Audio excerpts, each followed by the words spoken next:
Dear Abby Normals, Welcome to Deeply Disturbing Things. the podcast. I'm Macy, And I'm Naomi. and we're two anxious counselors who like to talk about deeply disturbing things. Welcome.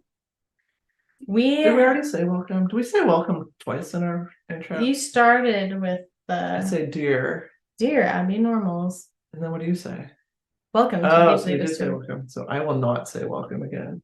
Oh, now that you said that, remember when we went initially when you started the podcast, we said so all the time? We did. So Welcome. Welcome. You're so welcome. You're so welcome. All right, I get to go first this week because I didn't do anything last week. It's fine. I'm going to talk about Harry Houdini. Oh, I love Harry Houdini. I know. So what do you know of Harry Houdini, just on surface? That he tried to discount the what are they called? Not the spiritualists. Oh yeah. Where they would talk to the dead. Right, he tried to discount that. Yeah, that is well, true. And also he was, an illusionist. Illusionist. So yeah, I started learning about Harry Handcuff Houdini. Is that his nickname? That was when he first came to the United States. It's Harry Handcuff. I can't find my Houdini. Topic. I'm not on my phone. Do you need a moment? To find my topic, so I'm ready. And sorry for the glitching. This is not an intentional. When you're watching us, that's not intentional. Well, the glitching and the video is now exclusive content for our patrons on Patreon. We're just that much cooler. It's a filter. It's very Max Headroom, if you know that reference. Which I don't. So, first of all, Harry Houdini, that's not his actual name. I didn't know that. It's that's actually a Harry. No, it was a reference to so he's born Eric Weisz, Weisz. It was kind of a nod to a reference to one of his spiritual masters, French magician Robert Houdin. So, not his real name. It's okay. It's fine. I like Harry Handcuff Houdini. That's how he kind of came out in Europe on a tour that way. So he challenged police, forced to keep him locked up. He extended these different repertoires to things like including chains, ropes up from skyscrapers, straitjackets underwater. And we'll go into some of his specific illusionists and things in a bit. One of the things that I just thought was really interesting is there's just straight up where he lied and made things work, and some things that were just complete flukes that happened to work too. Whereas he's pretty lucky in a lot of respects. So it was very interesting. There are still some that we don't know why or how things worked. He did publish something later on that shared some secrets, but not all secrets. A reveal. In 1904, thousands watched as he tried to escape from special handcuffs commissioned by the London's Daily Mirror, keeping them in suspense for an hour. Another stunt saw him buried alive and only just able to claw himself to the surface, emerging in a state of near breakdown. That would be horrifying. We talked about being buried alive. That's awful. So, go ahead. So, was that an act? Making the drama? Some think the escapes were faked in that way, that they weren't fully the drama. But he claims that they were. He was really doing it. Mm-hmm. Houdini did present himself as the scourge of fake spiritualists, so that was a title he was also proud of. He was the president of the Society of American Magicians, and he actually did really feel like it was important to uphold professional standards and to expose fraudulent artists in that arena. So he viewed that as them being fraudulent and putting kind of a bad name on So he's kind of doing the early work that Penn and Teller picked up later with their Ooh, bullshit yeah, series. absolutely. So he did actually later on make some movies. I didn't even know that he kind of went into acting. Movies? Yeah, Oh. he did some acting and he quit because it wasn't like much money, I guess. And he flew planes. He was the first. He wanted to become the first man to fly a powered aircraft in Australia. I don't think that happened, but Goals. hashtag goals. So his family is Jewish. His parents were Rabbi. His parents were Rabbi Meir Weiss. I'm just guessing on the last name sounding. Weiss and Cecilia Steiner. One of 7 kids, so a pretty decent bundle. And they came to the United States in 1878. So, how did this little Eric become a magician, you may ask? I want to know. Tell me more. Okay, I will. So they lived in a boarding house in New York. He was joined by the rest of his family once his dad found permanent housing. As a child, he took several different jobs. And then he made his public debut as a 9-year-old trapeze artist, calling himself Eric the Prince of the Air. Actually, I know, he's a Prince of the Air. That's pretty good. He was also a champion cross-country runner when he was young. so he is really a natural at being a performer. Yeah, being in front of a crowd. and being fit and like using his body to his advantage in those ways. A really great balance. Yes. So he became a professional magician and started calling himself Harry Houdini after that French magician. He incorrectly believed that the I at the end of the name meant like in French. So he thought it meant he thought it meant that he liked instead of it meant like belonged to. So I don't know. Basically, the name didn't mean what he thought it meant. Still sounds great. Yeah, I mean, it stuck. Gotta love that alliteration. Right. So he, as a teen, then he got coaching by a magician, Joseph Rinn, at the Pastime Athletic Club. So, because I was like, well, how do you just get coached in magicianship? You would think you would need an apprenticeship. Right. And like you'd have to like seek that out. But then when it's at the athletic club, some of this may have just been like he bumped into the right people at the right places. So you know. Right.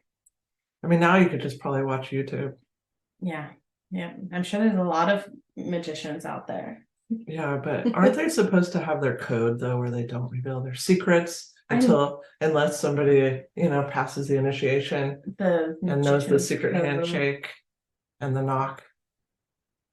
Because I'm not part of it, so I have no idea. If they just put the secrets, on YouTube just out there, would ruin everybody's show. Would the codes be secret though too?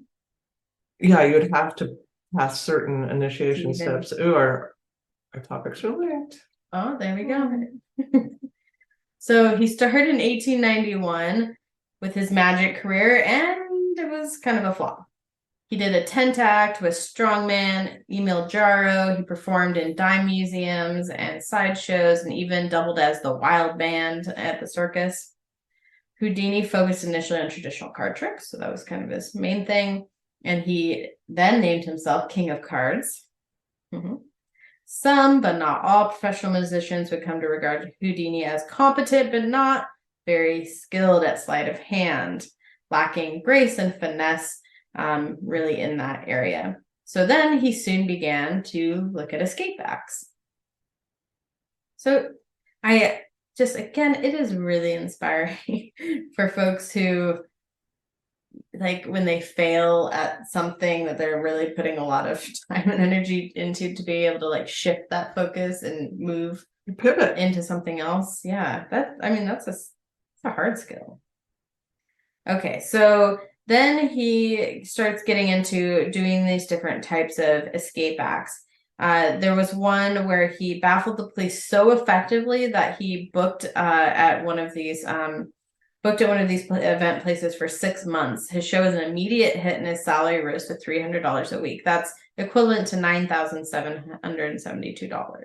And I think escape art is better suited for a big stage versus card tricks where you have to kind of be up close. And it's maybe not as fun to watch. And you're probably not making as much money either. Somebody doing these grand escape acts, it would be more fun. Here's a picture. Do you want to see? That's Houdini with his mom and his wife. He had really cool hair. He did have cool hair. It's kind of like it's like the super side wave. Super side wave. So this became a big, started becoming really well known through these different things he was doing. And one of the things he liked to challenge people. So if they questioned him on something or like, you can't do this, he liked to lean into that and try to create something like that. So I want to jump to some of the actual notable escapes that he is known for. All right, so the Daily Mirror Challenge. This is one that the newspaper set up for him that we mentioned. So they made special handcuffs for him to do. So the goal being that they're not your handcuffs, like you could lie. They can't be tampered with. So a special locksmith took 5 years to make these handcuffs. Houdini accepted the challenge as the challenge acceptor he is. And he then did a matinee performance at London's Hippodrome Theatre. It was reported that 4,000 people and more than 100 journalists showed up for this like super hyped up event. The escape went on for over an hour, during which Houdini emerged from his quote ghost house, which is a small screen used to conceal the method of his escape several times. At one point, he asked if the cuffs could be removed so he could take off his coat. The Mirror representative refused, saying Houdini could gain an advantage if he saw the cuffs were unlocked. Houdini promptly took out a penknife and, holding it in his teeth, used it to cut his coat from his body. The drama. The drama is like, fine. So you think I'm cheating? I'm not.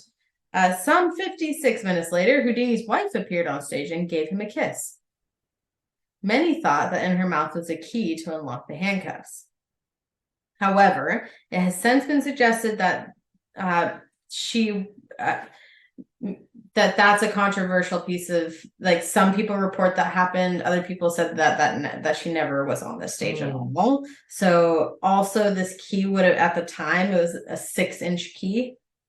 So hiding in her mouth and having a transfer would have been noticeable by somebody.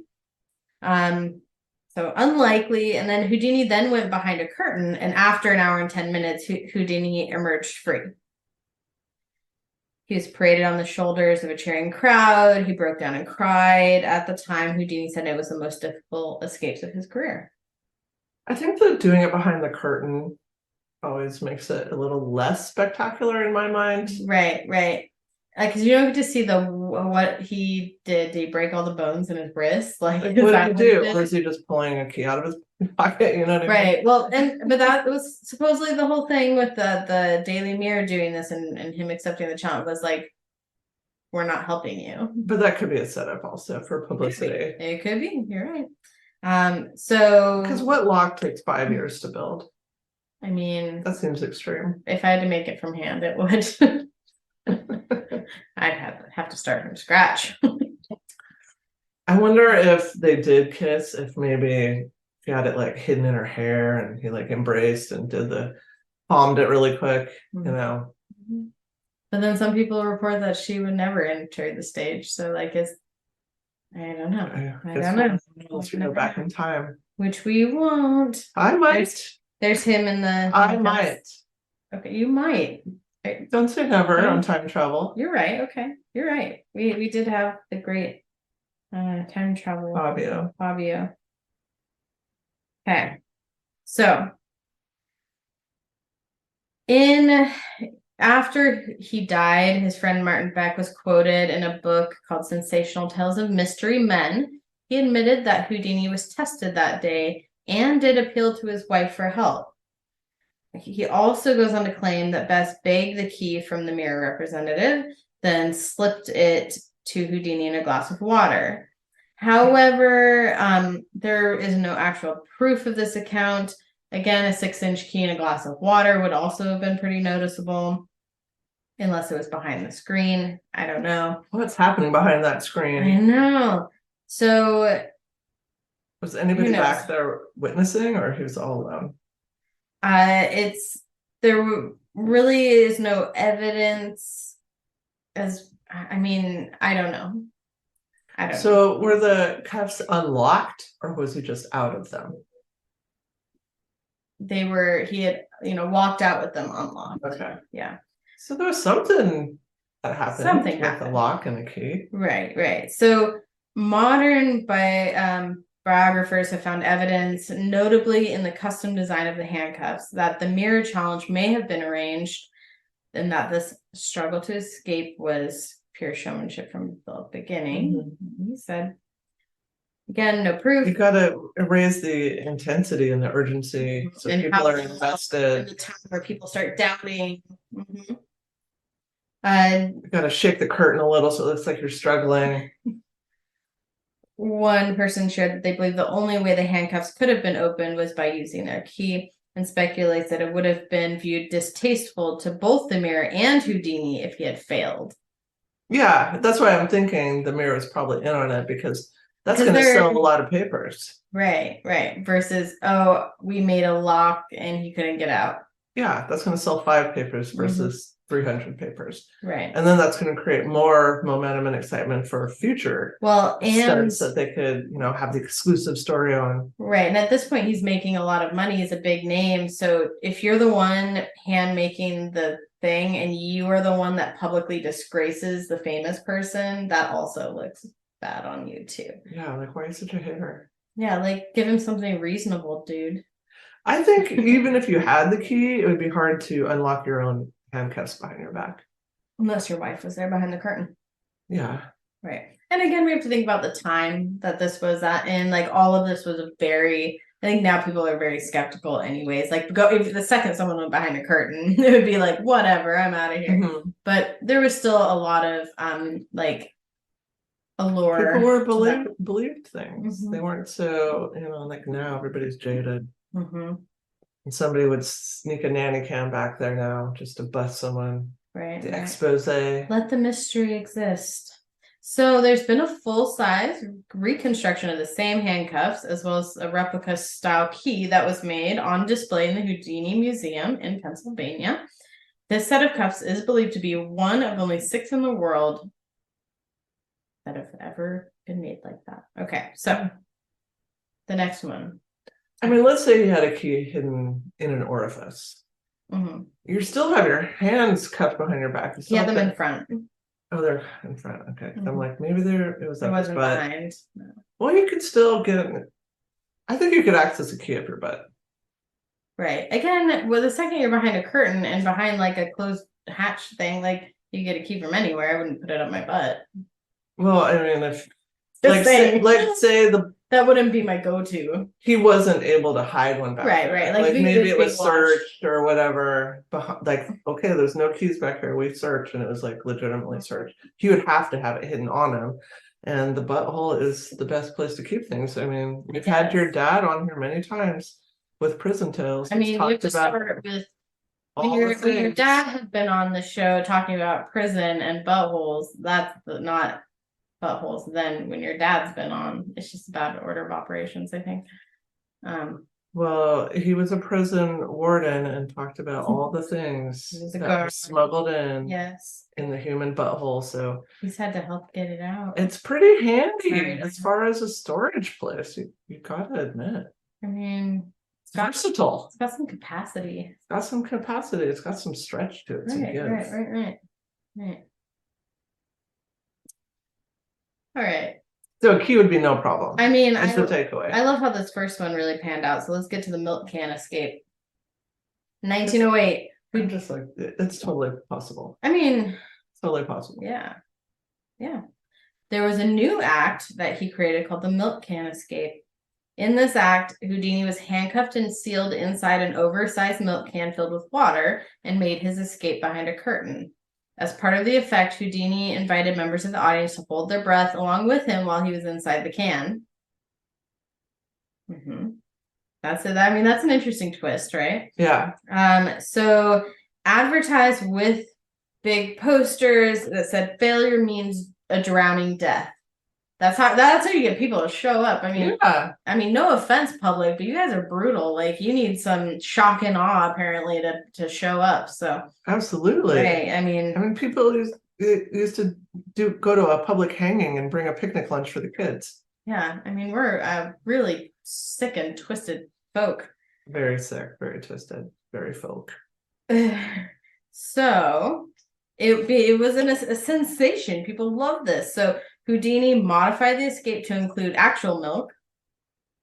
To include the milk can being locked inside a wooden chest. So now he's like layering it. And it was chained in padlocks or more and more. Then he performed the milk can escape as a regular part of his act for only 4 years, but remained one of the acts that's most associated with him. And his brother, Theodore Hardin, actually continued to perform this escape in all the way through the 1940s. So the American Museum of Magic has the milk can, an overboard box that was used by Houdini.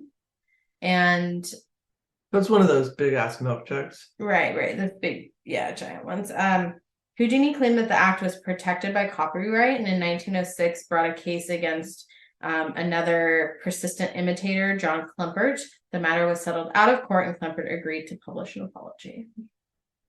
Better say you're sorry. Yeah. Okay. Chinese water torture.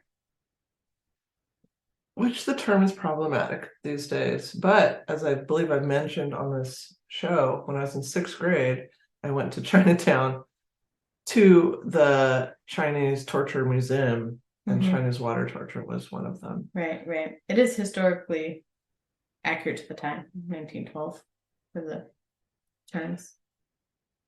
Yeah, I just think it's a problematic term now. It is. I agree. It was, to admit, I was bummed when the museum was no longer in existence.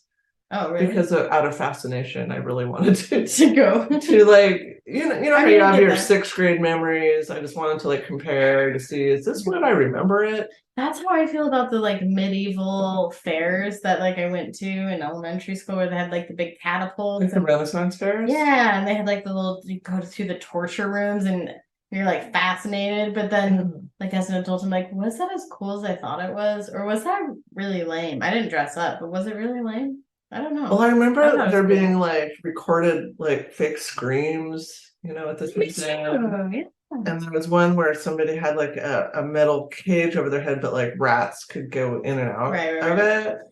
Yeah. But so those are the only 2 I remember: the rat one and then the water torture one. And it was just like trip, and it was like so slow. And I remember us thinking, well, that's not a problem. But then they explained, well, over time, it's going to make a hole in their head. I mean, isn't it more the like psychological damage? That's what I thought it was. I don't know much. I don't know anything, honestly. That's what I thought was like, it's like somehow so repetitive, or like, does this take years? I don't know. To bore a hole in their head? I think it's like, how the Grand Canyon was carved by water? Oh my God. Yeah. So water's powerful. I mean, see, that's why I was like, is my 6th grade memory and understanding? I don't know. Now I really wanted to, but it was closed. So I'm sure somebody complained. Dang. Okay. So so many imitators started picking up his milk can act. He then replaced it with this, and this is the title of his performance, was the Chinese water torture cell. Everybody's doing it. It's not cool. There it is. All you TikTok challenge takers. This is a little different from what you were explaining. Yeah, that's different. Oh, so that's more like waterboarding. Right. So his feet were locked in stocks, and he's lowered upside down in a tank filled with water. Isn't that basically what it has a glass U.S. front. military waterboarding? I mean, I don't know. I think from personal I think you're I thought dipping people in the was water it over and over. seems like a lot of This is expensive recent going into though, this. waterboarding. I mean, it may still be happening. Who knows? Future topic. Through which audiences could okay, so yeah, glass, you could see through the front. The stalks were locked to the top of the cell and a curtain concealed the escape. So that was kind of what I was getting from a lot of these is they show him in the struggle and then they reveal and he is out. Because it gets you emotionally bought into Yeah, it. You're like, invested. You're like, what's gonna happen? right. Oh my God. Yes. So in the earliest version of the torture cell, a metal cage was lowered into the cell and Houdini was enclosed inside that to make it even more difficult, which kind of prevented him from being able to turn. So he had less movement. And the cage bars also offer protection if the front of the glass broke, though. So, like, if the front, yeah. So Houdini first performed the escape in England for an audience of one person as part of a one-act play he called Houdini Upside Down. This was done so he could get a copyright protection and establish grounds to sue imitators. So, like, he learned, like, he's a businessman, an engineer, and an illusionist is what I got from all of these things. Very savvy in how he did this. Which he did. He sued any imitator. While the escape was advertised as the Chinese water torture cell or the water torture cell, Houdini always referred to it as the Upside Down or the USD. The first public performance of the USD was at the Circus Busch in Berlin in 1912, and he continued to perform it until his death in 1926. Okay, suspended straitjacket escape. And that's the one where I think it, is portrayed in a lot of films, Oh, the water one or the straitjacket? The straitjacket. Yeah. So, and was his most popular too, for his publicity stunts to have himself wrapped in the straitjacket, suspended in the air by his ankles from a tall building or a crane. He would then make his escape in full view of the assembled crowd, which to me, like, snaps for that. That sounds intense. And he drew tens of thousands of people watching under traffic. Cars would stop, to watch this. I would stop my car. I would stop. I'd block. There's a lot of this. Right. Watch a man wiggle upside down. He could sometimes ensure press coverage by performing the escape from an office building of a local newspaper. Like, that's smart. Yeah. That's smart. In New York, he performed the suspended straitjacket escape from a crane being used to build the subway.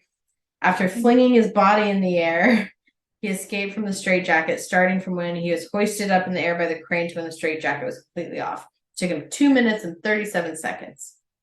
There's actually film footage in the Library of Congress of Houdini performing that escape. Films of his escapes are also shown at the Houdini Museum in Scranton, Pennsylvania. Okay, so after being battered against a building in high winds during one escape, when I read that, I was like, yeah, that sounds really bad and very possible. He then performed the escape with a visible safety wire on his ankle so he could be pulled away from a building if necessary. You learn as you go. Right, after you hit a few buildings. This idea for this escape was given to him by actually a young boy named Randolph Douglas when the two met at a performance. He was like, how would you do this? And he said, okay. Challenge accepted. The overboard box escape. Okay, so this is another very famous one where he tries to escape from a nailed and roped packing crate after it was lowered in the water. He first did this in New York's East River, so they actually dropped it in the river on July 7th, 1912. Police forbade him from using one of the piers, so he hired a tugboat and invited press on board. He was locked in handcuffs, leg irons, and then nailed into the crate, which was roped and weighed down with 200 pounds of lead. The crate was then lowered into the water. He escaped in 57 seconds. The crate was pulled to the surface, found to still be intact with the cuffs inside. How did he do it? Houdini performed the escape many times and even performed a version on stage at a roof garden where a 5,500 US gallon tank was specially built for it. like all of these are very anxiety provoking for me. Even if you're like, it's okay, I have an out. You're still hanging from a building. You're still being nailed into a box, dropped in a river. Like there's still a lot of like ways it could go very wrong. Yeah, I mean, you definitely would want a safe word, I think. Right, but like when you're in a box down in the river, how do you A do safe whistle. They I didn't- don't know, there's They something. didn't have Because, I think a lot of the struggle is part of the drama and act and it's intentional, but you would want like your safety people to know when you're struggling for realsies. Right, and you know that like he doesn't have this big giant tank that he's practicing at home. So like how does he get the practice to know the conditions in these places? Like he said, eventually he hit some buildings and learned. Like all it would take is hit the building once with your head. Learned wrong. I bet his team's like, well, if he doesn't come up after this much time, we'll go get him. He probably prepped his team. Well, I'm sure there is, but like that happens fast. Like 2 minutes, if I'm not up, come get me. Or maybe he gave him strict instructions, don't ever rescue me. I want to die in the act. I feel like don't know. I could have died. I think that's where I'm getting with this is I don't understand. Well, you're not an illusionist, are you, Mickey? I am not an illusionist. The next one is the buried alive stunt. Okay. There are 3 variations of this. The first was in California in 1915, and he did almost die in this one. He was buried without a casket in a pit of earth 6 feet deep. He became exhausted and panicked while trying to dig his way out and started calling for help. When his hand finally broke the surface, he actually went unconscious and had to be pulled out by his assistants. He wrote in his diary that the escape was very dangerous and the weight of the earth is killing. Heavy. It's deep. Like the Heavy earth. and it's deep. The weight of the earth. It's killing.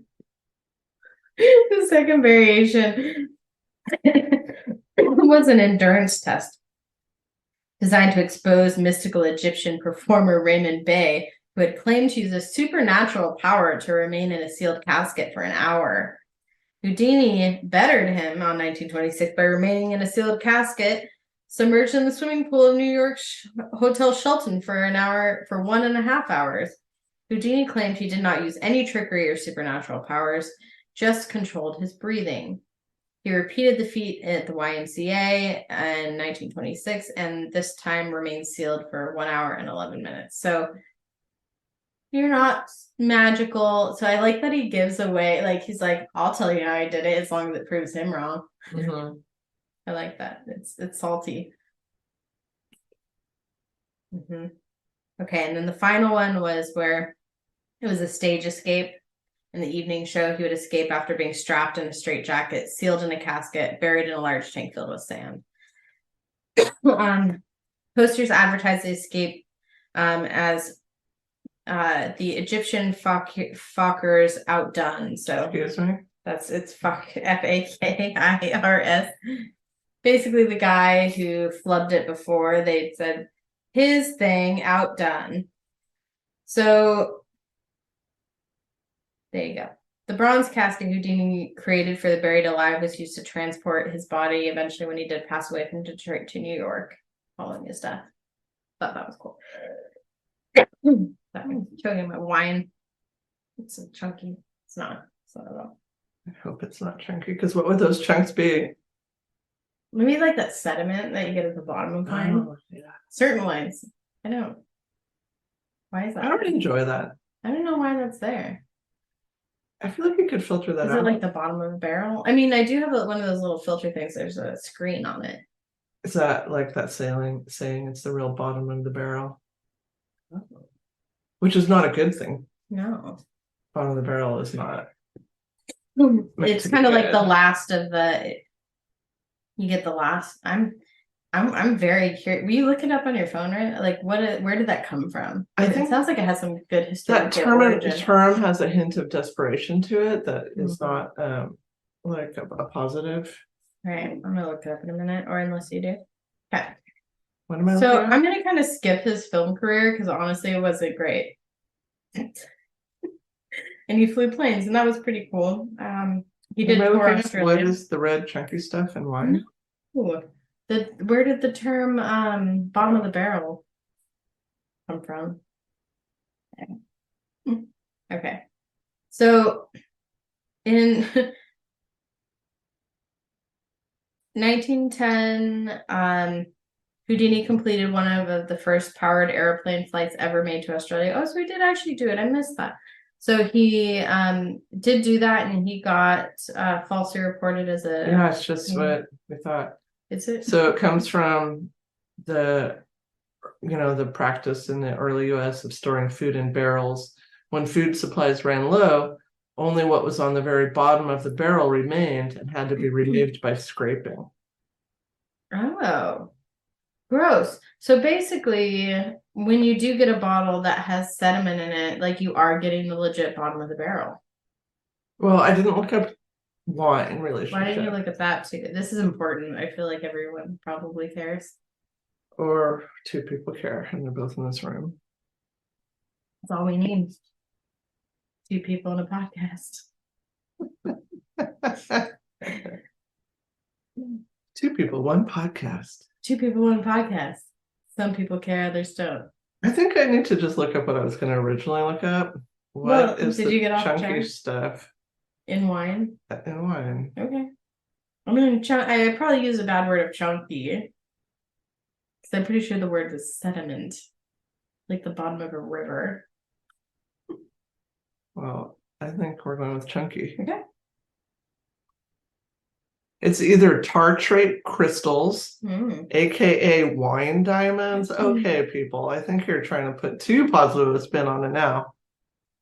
Or spent yeast called lees, which are both natural byproducts. Neither is harmful to your body. Oh, ew. But if you don't see it before it's on your tongue, you might gag on this gunky little surprise. Who says that? Wine Enthusiast magazine? Excuse me? Can you repeat that one? If you don't see the sediment before it's on your tongue, you might gag on this gunky little surprise. Okay, Wine Enthusiast magazine, you are doing nothing to promote people drinking wine. No, gunky little surprise. I mean, remember everybody out there who is not a wine person and is a beer drinker is that's why I don't drink fucking wine, because it's gross. And gunky little surprise makes me think of all kinds of nastiness. I just want you might choke on this gunky little surprise. That could be a podcast name. I can't think of anything better. Okay. He did a lot of calling out other falsities. We talked about that a bit. So I just want to say his death really quick.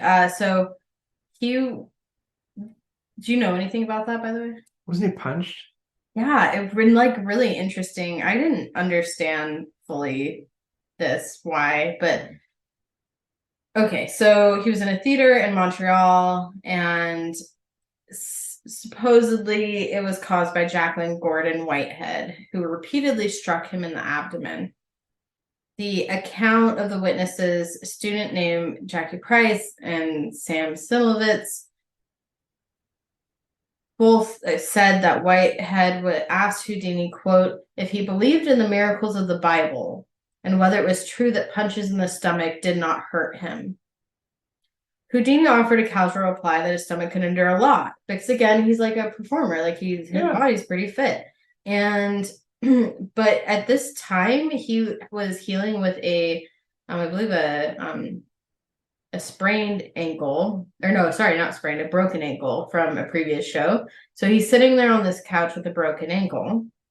And so he's like, I can handle a lot. She then started delivering hammer-like blows below the belt in his tummy, not below the belt. I don't know, down there. That sounds weird. Below the belt? That was the quote that was said, below the belt. What does that mean? I don't know. Maybe that's groinal. That's what I thought it meant. I didn't know how high they held their belts at that day. Oh, good point. Houdini, they were quite high, actually. Were they? I don't think they had. Maybe they had a little more around low rise. Yeah, jeans were not in style. So he was reclining on the couch. trying to recover. Price said that Houdini winced at each blow and stopped her suddenly in the midst of one of the punches, gesturing that he'd had enough and adding that he had no opportunity to prepare himself against the blows and he didn't expect her to hit him so suddenly. Why do you want to punch people? Fair, like who does that? Yeah. I would like I read that, I'm like, who is this? Like, go Who away. are you? Get out. Get out of here. So he performed that night with a broken ankle. It's like a real life troll. Right. Like who? Like Go get out. Focus on your own life. I know, I hated it too. He performed the night with a broken ankle in great pain. He was unable to sleep and remained in constant pain for 2 days, didn't seek medical help. He finally saw his doctor after having a fever of 102 degrees and acute appendicitis. Was advised to have immediate surgery. He ignored this advice and went on with another show. When Houdini arrived at the theater in Detroit, Michigan, that was his last performance. The show must go on. Despite the diagnosis, he took the stage.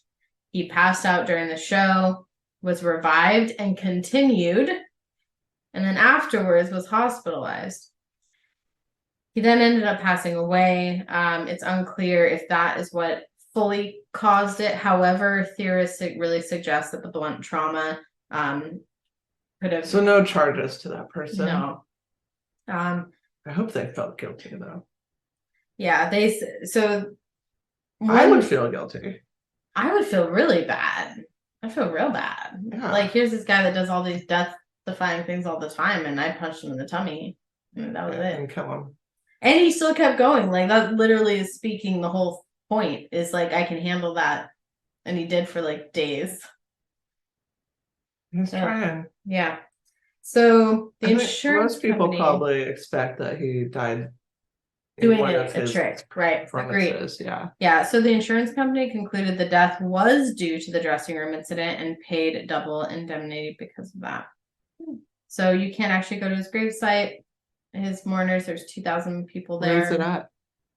It is in Glendale, Queens, with the crest of Society of American Magicians at the gravesite. Oh, what does that look like? I don't have a picture of it. I'm always interested in a crest. Mm-hmm. So apparently, like, there's this big issue. I won't dive into it, but basically, that Society of Houdini Museums grant like paying for the gravesite to be taken care of, but like the money funding is basically all but dwindled. So people are like, you need to be the ones to maintain it because your seal's on it, and they're like, yeah, but do we just do that forever? And I say yes, because Houdini is like a name that still exists. People still know that means most famous of all time, maybe the most famous. It means magician. Yeah. And so if you don't want, like, you don't get to have that, his name, and not pay for his grave to be maintained. When we went to that one grave yard nearby, I forget where it was at. Right over here. Right. Greenwood Cemetery. And how horrified we are by the like lack of maintenance like it's horrifying. And if somebody's gonna profit off your name on top of everything else, linked to other topics as well, then yeah, you should be paying. You should. I mean, even if people aren't familiar with his performance acts, you know the name. Right. Like, you know, that was a great magician from a long time ago. And I didn't know any details. I had never seen any of the like the videos or new details about the acts before, and I still knew the name. Legend. Okay.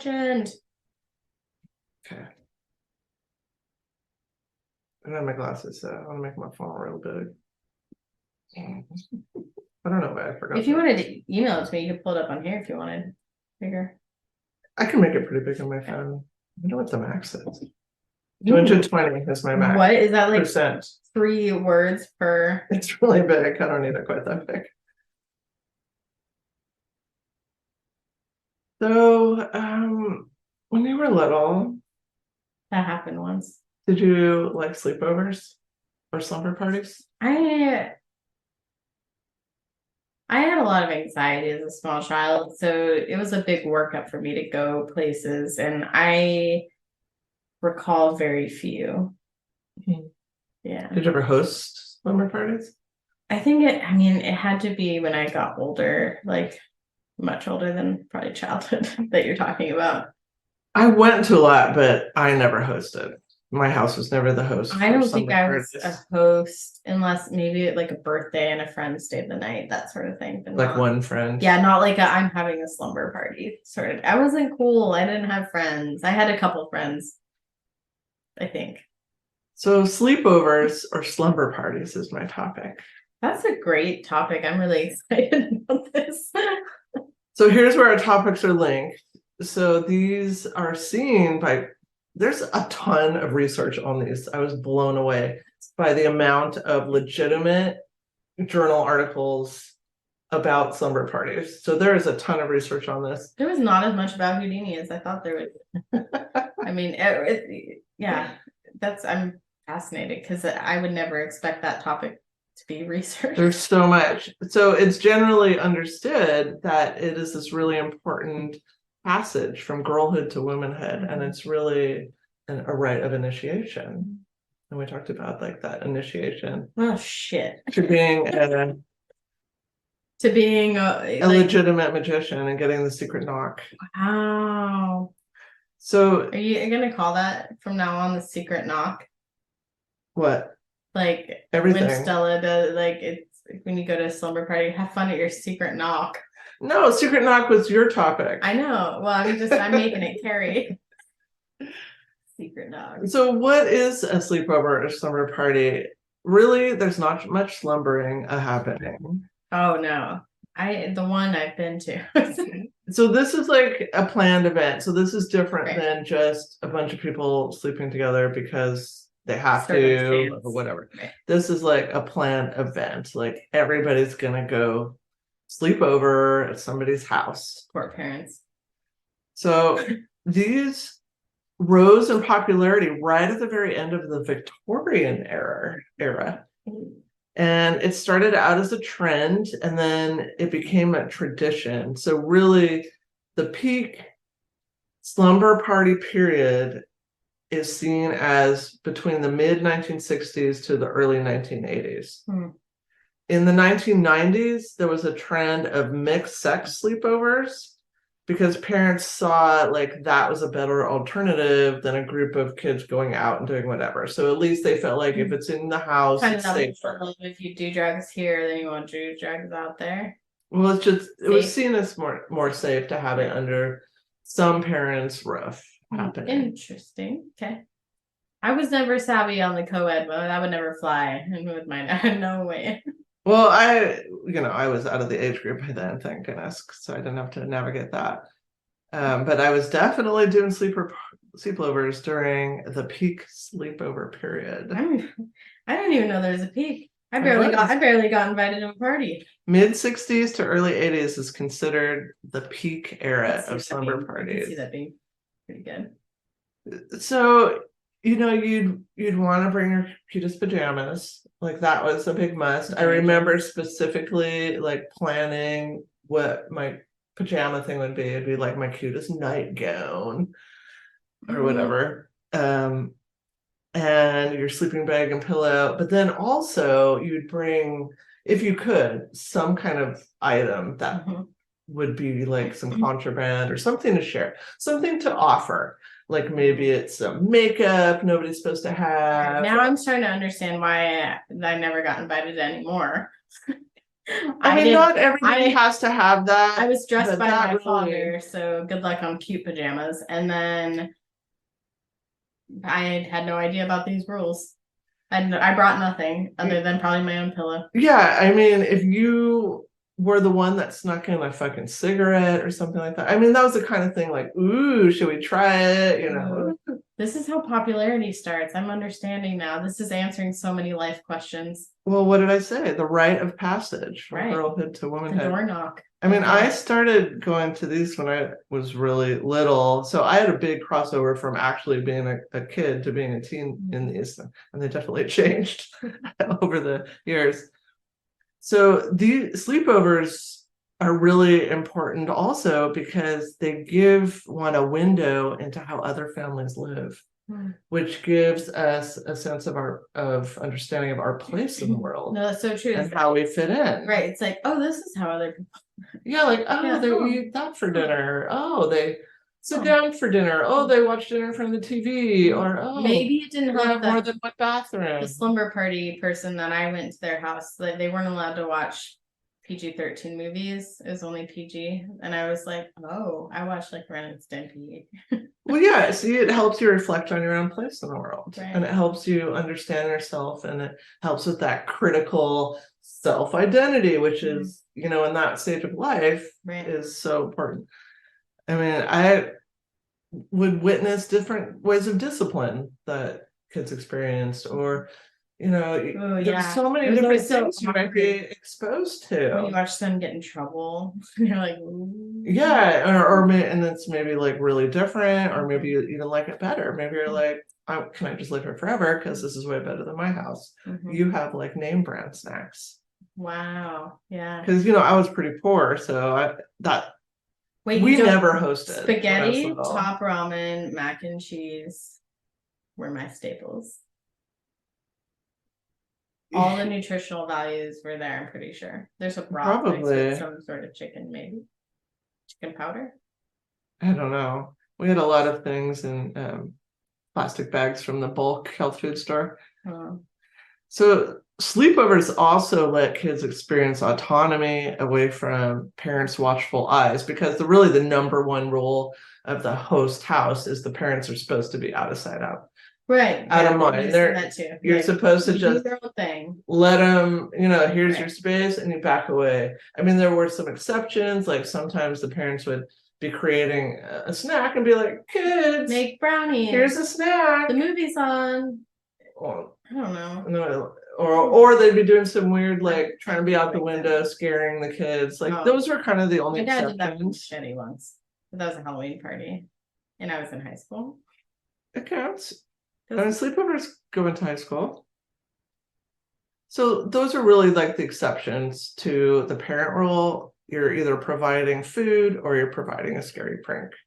Other than that, disappear. Got it. Do not reappear until it's time for you to make us pancakes in the morning. Okay. I mean, this feels sketchy, honestly. Keep going. So now parents are largely against sleepovers for reasons such as safety and lack of control, because you don't know what your kids are being exposed to. Are they being allowed to watch movies that you wouldn't approve of? Or who knows what's going on? So I get or safety. Yeah. So kids might be exposed. That's the Halloween candy topic, right? Like, yeah. So they might be exposed to excess screen time. Well, yeah, the freaking screen's gonna be on all night. No sleep. That's the point.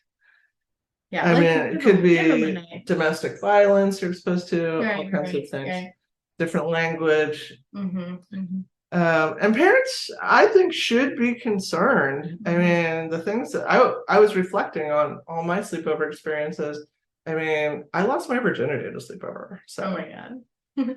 I did not, but I do remember probably the most risque thing that ever happened, which is not that risque, but at the time, for being young, it was like us, like, how big are your boobs compared to my boobs? That kind of scenario. Oh, that was definitely, yeah. Because like when you're talking about like, figuring out where you fit into the world as a young lady, apparently it's also like, how do my boobs compare to your boobs?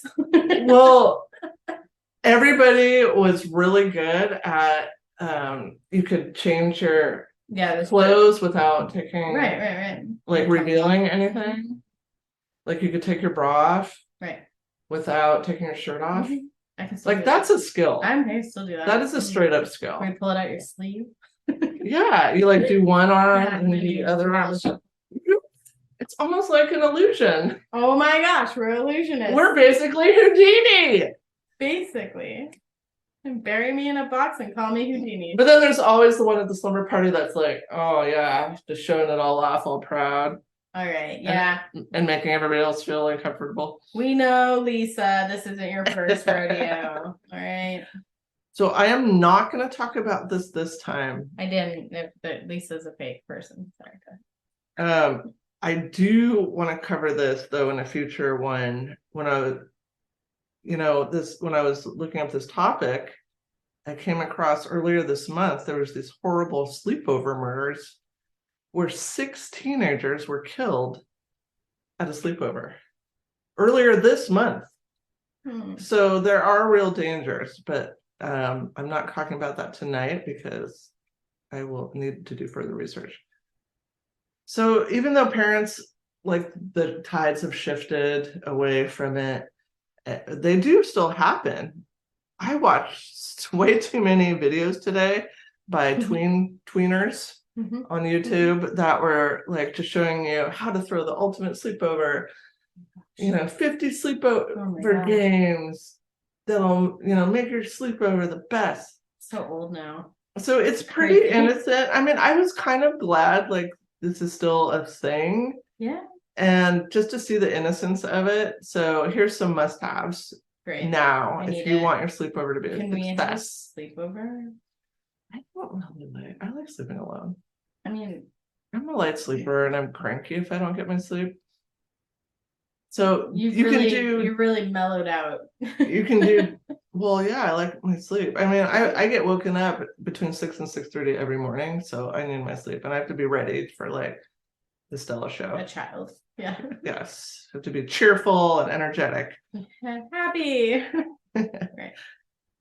So you can do DIY snacks, you can make Rice Krispie treats, you can make like special mocktails. Oh. It was in the video I saw. Wow. They're actually pretty.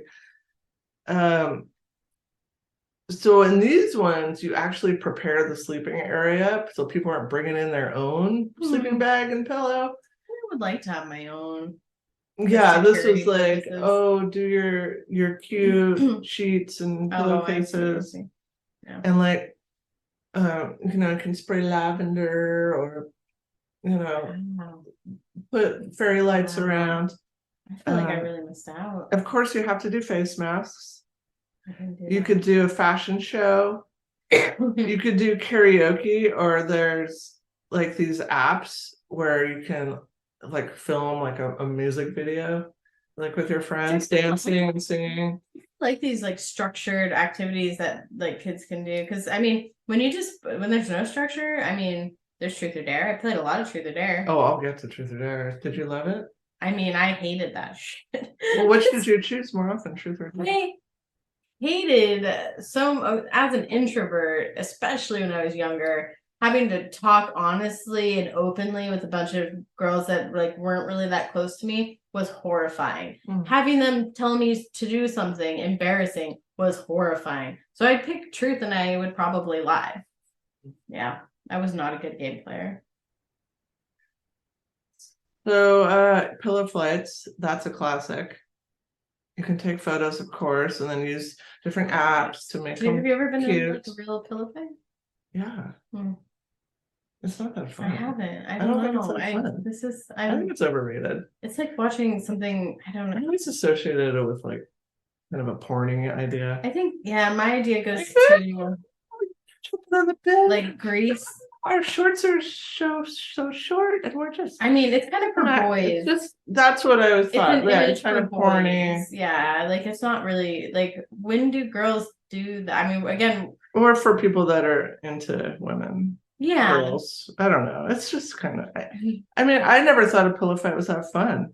No, I think there's way more ways to have fun. I mean, yeah. I mean, I went to the emergency room after one party. I mean, these things get and like who gets to decide what pillows? Are they feather pillows, or does someone picking up the couch mattress? Like that could just lay you out. Or putting like a bunch of marbles in the pillow. That is murder. That's a weapon. So you can do crafts also. Like friendship bracelets or tie-dyeing. And there's lots of games that you can do, like not board games, but like games on your phone, like Heads Up. I miss that so much. Heads Up, 7 Up in class was my favorite my God. thing. I know, but that is not at all what I'm talking No, about. but that's what you said, and you made Heads a Up. nostalgic memory. But this is different. This is not Heads Up 7 Up, which was the stupid game you had to play if it was raining at recess. Oh yeah. This is where it's a cell phone game. Like you put your phone up to your forehead and it says a thing, and everybody knows what it says, and you have to. Oh, yeah, okay. So all that's so innocent, though. I was kind of like refreshed. I mean, these YouTubers are all 11. But you know, innocence still exists. Let's turn more to the dark side, shall we? Let's look at the ones who didn't audit their YouTube channel. Scary games. Folklorists have documented that creepy games have been played at girls' sleepovers for at least the past 50 years. And the interesting things that the researchers find at this is the same games are still being played. So it's Bloody Mary. I did that. Bloody Mary. During mine. It's definitely this tradition that just gets passed down. So it falls into the realm of folklore. Interesting. Yeah, I didn't even think about how that connects. Because the younger kids are going to be either witnessing the older kids doing it and then want to do it when they come, come of age, or something like that. Like, ooh, heard of this? Like you see them doing it, it's instantly like cool in your mind, so you want to play.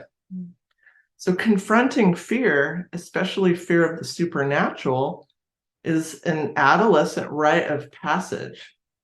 Psychologists refer to the ages between 9 and 12 as the Robinson ages. It's a stage when children crave and fear danger. And I can totally relate. I remember loving being scared. I loved it. It was like you're scared, but you want it, like you're enjoying it, like it's fun. That was probably the last years that I really enjoyed, like going to a haunted house and being like where you're screaming and terrified, and afterwards you're like, but now, like if I did it, I'm just like, that was not worth it. I have a new gray hair. You're out of the Robinson age. I'm so out of it. So it's interesting that age group though coincides exactly with sleepover age. Interesting. Chicken or the egg. So this testing period ripens our imagination with creative storytelling and risky dares. And this also adds to a child's sense of identity. And you're able to face things as a group. And so there's power in that. So there's things that you wouldn't do alone that you'll do as a group. Your topic about the young girls who got together and beat someone up. The swarm. Yeah, you're going to go along with the crowd. Yeah, I believe that wholeheartedly. So all those like lighthearted things, innocent games that I mentioned, we didn't do those when I was little. So a classic that we did a lot was light as a feather, thick as a board, or stiff as a board. Not thick as a board. What is that? So that's where somebody lays down and they have to make their body stiff as a board. And then you go on both sides of them and you just put your 2 fingers under, and then everybody chants together. Light as a feather, stiff as a board, light as a feather, stiff as a board, and then you can levitate the person. It's crazy. Bullshit. Really? Yes, really. It's amazing. What do you really? Really? I need science. I need facts. How does this work? You gotta try it out. Ain't nobody lifting me with 2 fingers. Well, it's like whole row on one side, a whole row on the other. It's like how the pyramid's built. 4 on one side. So that was popular. We did that one all the time. Did you actually see someone lift? Yes. It worked every time. Light as a feather, stiff as a board. Light as a feather, stiff as a board. I mean, it might just be the power of suggestion. You know, how people can lift a car if they need to in the moment. Wow. That's intense. Self-fulfilling prophecy and all that. So there was some mean tricks that I fell victim to a lot, because I was like the younger one when I first started going, and like the older kids in the neighborhood, they're fucking bullies, and they'd victimize the younger kids. So that's why when I became a little older, I became a bully, because I could see the power in it. And when you've been in the other side, you're like, I'm not going back there. And the only way is to take the power and control. My bully phase was very short, people, so leave me alone. I mean, I was bullied and It didn't was become a survival. bully, but I probably still get bullied. But it felt good, I'll tell you that. Yes, I feel guilty now, but not that much.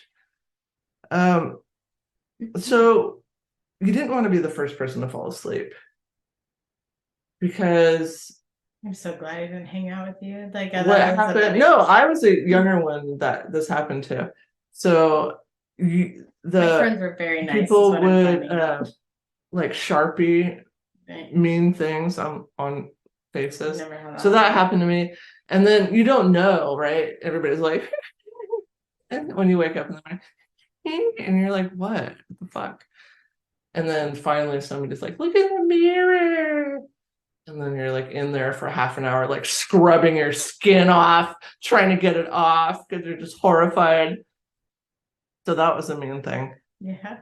And then putting a sleeping person's hand in warm water so they pee. Oh, I remember that being so like mean. That was a threat that was used. I remember it being like no, that was a real thing. No, I'm saying like at the one I went to, it was like used towards I was the one who said it, but I remember it being used. So weird, these memories I've never thought of since. But it was like a threat used, like I'll put your hand in warm water. I think there were siblings while you're sleeping, make you pee yourself, and it was scary. And then it left me with thoughts of like, am I gonna pee myself if someone just puts my hand in warm water? Is that how that works? It does work Every time. Well, I don't. How much? I don't have a sample big enough. My N is too small, but it does work. Nobody's ever done that to me, so I'm not sure from my own lived experience, but yeah, it does stress me out, the potential. It works because when you're having trouble peeing and you're at the hospital, they add warm water to the equation to make you pee. So there's like medical science to it. Wow, kids are horrifying. Well, this is part of that rite of passage. They tapped into medical science. Yeah. Scary. So we've talked about Bloody Mary, seances, Ouija board, and past topics, but those are all right up in there. And then remember the game MASH? No. What? I swear, I'm so sorry. You probably need Sarah here to have any cool context. You never played MASH? No. Where you have the letters and then you put the names of all the people that you want to marry and all the places you want to live and like what job you want and what pet you want, and then it's like a fortune telling game. Nope. You never played that? No. We'll have to play it. Let's play it sometime. Okay. I severely lacked a social engagement period in my life. I think this was it. Yeah. So MASH, I didn't really love that one, but it was popular. But what I did get into, because I was a little bit of an evil motherfucker, is slam books. That's where you would write shit about people. Oh, I've heard about these in movies. It was real. And, people would write mean this was like early before internet, but right. Like now people just post mean shit. Right. This you're writing it in your own hand, but you're not putting your name to it. So there's a lot of like, sometimes the slam books would get leaked and then people are trying to like analyze handwriting. I mean, those things stick with you. I've never had like the written version, but I'm scarred by like two when I was elementary school, standing outside. I think it was Heads Up 7-Up. They were playing inside and I was outside in the hall for like waiting for the next round. And the boy next to me, who I thought was, I guess, cute at the time, and I'm just sitting there quiet and nervous. And all of a sudden he looks at me and he goes, your ears are big. And then, oh my God, from then on, I had a complex about my ears being big. And then later on, another guy said that like, oh, your arms are hairy. And they're really not. They don't have hairy arms, but I went home and I shaved my arms. And that lasted because nobody wants to stand out for something that they perceive as bad. You want to fit in, right? Like that is the ultimate. There's a survival aspect to that. Definitely in that time frame. Yeah, it's horrifying. If it was written down, I'd be like, "Dad, we gotta move." Yeah, I mean, in a slam book, like everybody would have like a page that was some person's name. It's usually people that obviously aren't there at the party. I would say, yeah, And then you just pass it around and you write like your mean thing about that person. I mean, to be fair, I just might not have been there and saw the book then that my name might have been in. Yeah. I thought I was a detective and a spy when I was a little kid. Like I legit thought I was. That was like my whole goal in life was to be a detective / spy. And so I had these like notebooks I kept on people, but it was more like studies, like research. Also terrifying. Just knowing And then, but here's where, I got my comeuppance is I was obsessed with Duran Duran. This will connect back to my notebooks on people. And I had this amazing collection that I had put together in my room of like posters on the wall, like binders with clippings from magazines and all this stuff. And there was somebody in the neighborhood that was my age. This is kind of neighborhood I lived in. Fucking broke into my house, stole a large amount of my Duran Duran stuff, but along with it, some of my notebooks that said mean stuff about people, and then distributed those at the school. This is like age 12. And yeah, I mean, the police were involved and they did recover my entire collection. That's impressive, actually. Which is good. You know who you are. I mean, we'd probably be friends now. I'm willing to work through it if you're listening and want to get a hold of me. We'd probably have more in common than we don't. I'll slash the tires for you if you'd like. You can be friends. I'm about building bridges these days. So yeah, so MASH and slam books. Truth or Dare. Yep. I mean, there were all these really stupid dares. So sometimes it'd be better just to do the dare sometimes. I think ours were equally risky. It was like sneak into, downstairs and open the parents' bedroom door or whatever. Yeah. Or go talk to so-and-so, because there's always like the cute older brother that's somewhere in the house and wants nothing to do with the party. Yeah, my friends had all sisters, so that was not a thing. Yeah. I mean, I didn't really care about that one. I was very daring and could lie really well, so it wasn't a threat. That game was no threat to you. It was no threat. But along with those traditional spooky games, I watched my first porn at a summer party. Really? Yep. I just confessed the other day that I didn't like watch porn all the way until like late senior year of high school. Doesn't mean like I had like inadvertently seen things, but as far as like actually watching a porn. And that's shocking. Like kids nowadays, it's everywhere. Like you could see it on a banner on a website. Yeah. I mean, we would sometimes sneak out to meet up with people to make out with. There was always like it was like a good place to like experiment very early on, but kind of like in a safe space also with peer pressure. So it's like the perfect storm for a bad thing to happen. Yeah, like maybe someone doesn't want to try the cigarette, but they're going to. Right. But at least they can say, is this where I tried smoking. Parties. Well, I think it's a lot. Also, it's like I tried that and I know it's not for me. So at least it's better than like never knowing and wondering, or maybe Breaking Bad later, which is really bad. Yeah. You could experiment with hair and makeup. I mean, that's when I have to say it was helpful for me to we pierced each other's ears all the fucking time. There's lots of blood. I did mine in high school by myself. That was a bad idea. But I always appreciated getting to go to friends' houses because love being raised by my dad, but being raised by my dad is being raised by a guy through my childhood. So having that female perspective on hair, makeup, clothes. Oh, well, I got none of that. I mean, I was raised by a teenage hippie mom who, had no knowledge. So right. I learned from peers. I didn't learn from a parent. See, and I didn't really, honestly, it was pretty scarce for a while until I think I was probably older than this age group, just because of,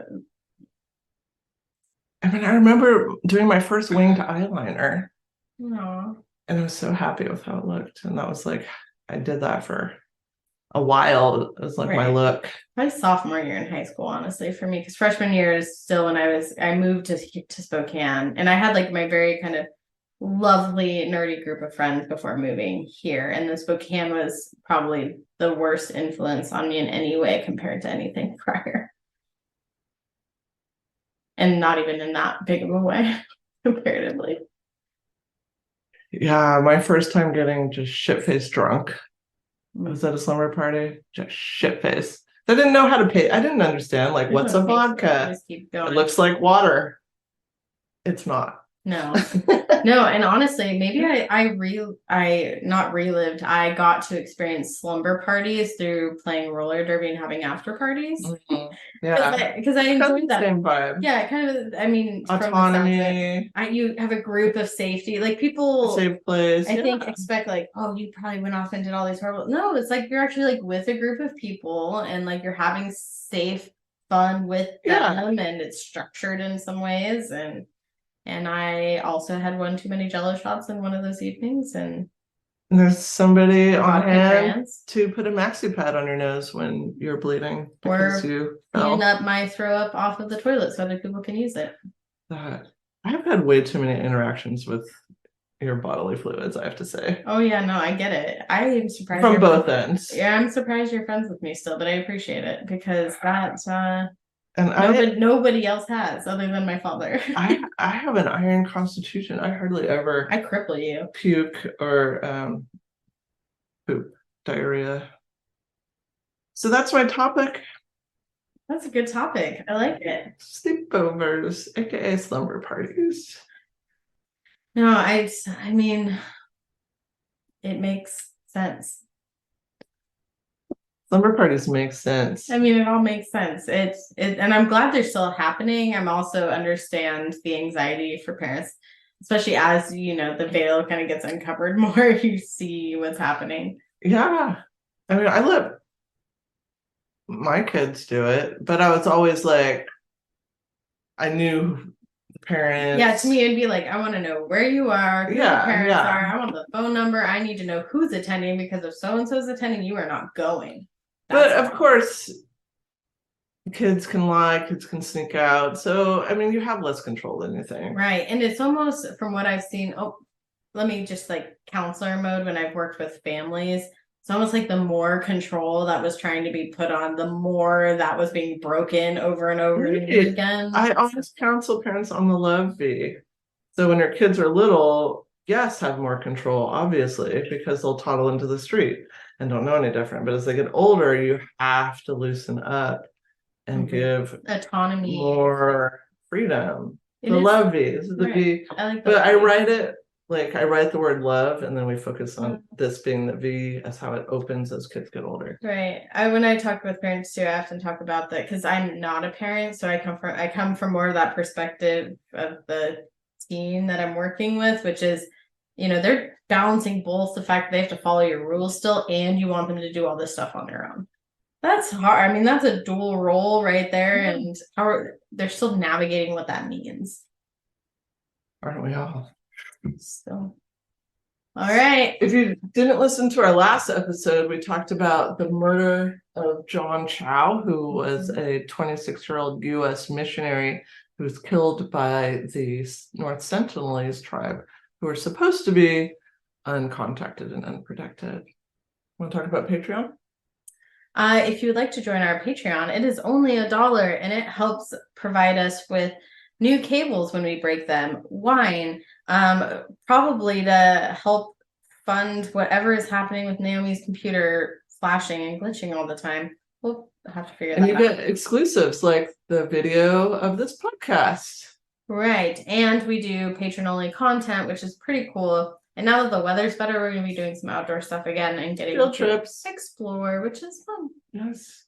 So until next time, I would say let your kids do slumber parties, but you know, do some checks. Once, like, consider safety, but then, let them make some little mistakes. It's better to let them make little mistakes while they're little. It'll prevent big mistakes when they're bigger. Right. And until next time, practice your escape routes and always have a plan B. Which might be your wife in the back. That's right. Or the parents around the Bye.